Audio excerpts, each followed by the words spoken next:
U.S. Coast Guard medical personnel will now be deployed to the Mexican border to help screen immigrants. That's according to an announcement today from Homeland Security Secretary Kirstjen Nielsen.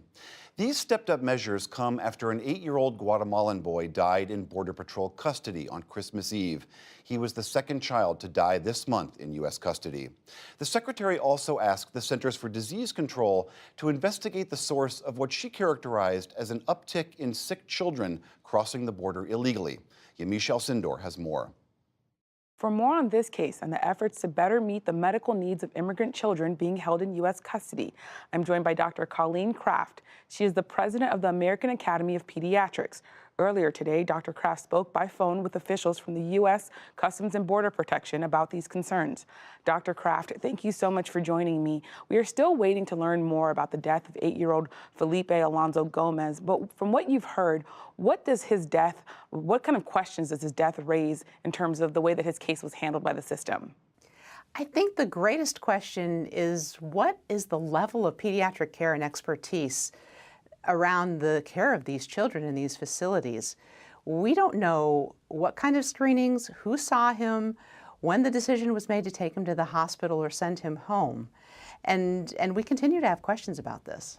I want to talk to you about the way that the U.S. Customs and Border Protection is now handling this. They said that they're going to have secondary checks on all children within their custody, and that they're also going to be partnering with your organization. Can you tell me a little bit more about those checks and what they're doing to get experts to deal with these children? I can't tell you specifically what their checks look like now. What I can tell you, though, is that the medical needs of children are very different than the medical needs of adults.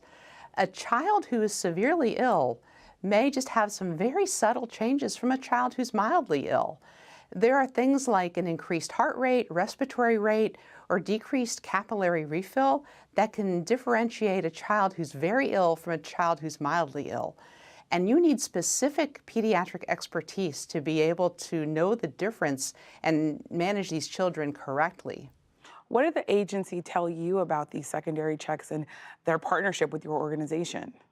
When I spoke with Commissioner McAleenan earlier today, he is very interested in improving the care of the children in CBP custody.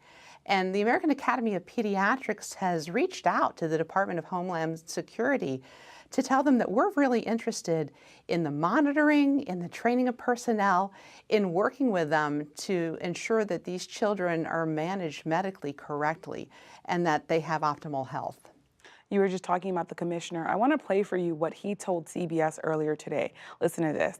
Our stations are not built for that group that's crossing today. They were built 30, 40 years ago for single adult males, and we need a different approach. We need help from Congress. We need to budget for medical care and mental health care for children in our facilities. Dr. Kraft, what do you make of what he's saying there, and what do you think needs to change to improve the facilities for these kids? His words really resonate with what the American Academy of Pediatrics has published in our policy on detention of immigrant children. We know these facilities are not good for children. They're cold, they have lights on 24/7, they have open toilets. They're places where children can get sick and get sicker. So we agree that something needs to change and be done to monitor and teach and look at the care for the children in these facilities. Before Felipe died, 7-year-old Jacqueline Cal McKean died. What's happening here with children in these facilities that we're now seeing 2 deaths this close together? The problem is that we don't know what's happening here. And when it comes to the medical care of children, if you're not trained in pediatric care, you don't know what you don't know. So these children are getting sick, and the personnel, who may be very caring, aren't realizing how sick these children are, so they're going on to die. And lastly, Dr. Kraft, can you talk to me a little bit about what you think overall is going to happen now that we've seen these changes kind of going into effect? We think the outreach from the commissioner is very good initial news. The devil is in the details, though, so we need to be able to partner and have unfettered access to these facilities.